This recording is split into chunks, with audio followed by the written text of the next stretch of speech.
Hi, Kelly. Well, these sleeper cells have long been the worry of the intelligence community.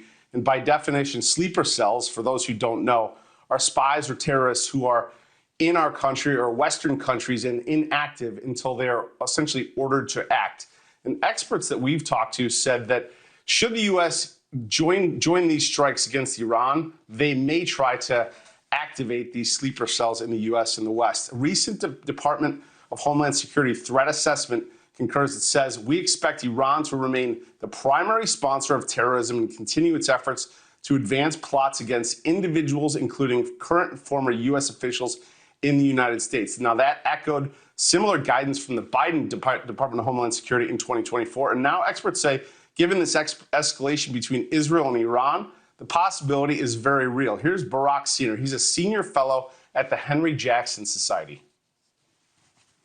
As the conflict in the Middle East escalates and Iran is being targeted, the regime thinks to itself, okay, we are on our last death throes, and therefore we will go out with a bang, quite literally. Its calculus will be very different if its survivability is threatened. Intelligence services in the US are working overtime to contend and mitigate risks and threats that can emerge on its domestic soil.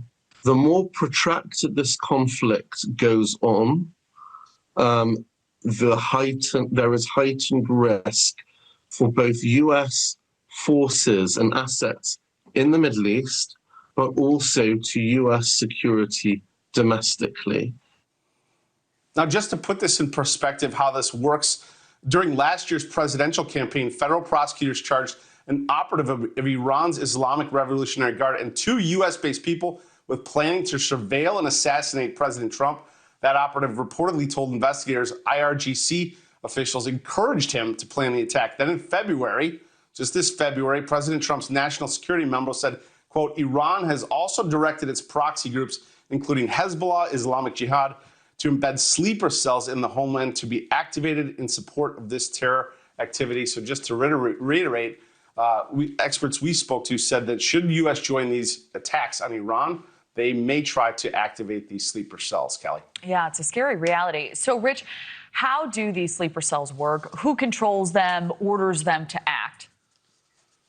It's a good question. And from the experts we're talking to, a lot of this is controlled through the proxy groups, Hamas and Hezbollah.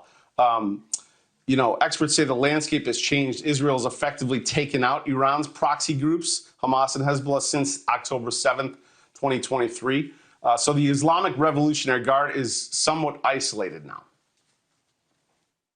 If Israel's able to decapitate the IRGC's command and control, who actually then controls these sleeper cells anymore? Do they become more decentralized, more atomized? Do they become more like lone wolf actors? Who pays them even? Because the regime is in its last throes. So these are all questions. And for intelligence and security forces, it becomes a lot more challenging to monitor and identify who are going to be imminent threats when they are more decentralized and atomized and functioning like lone wolf actors.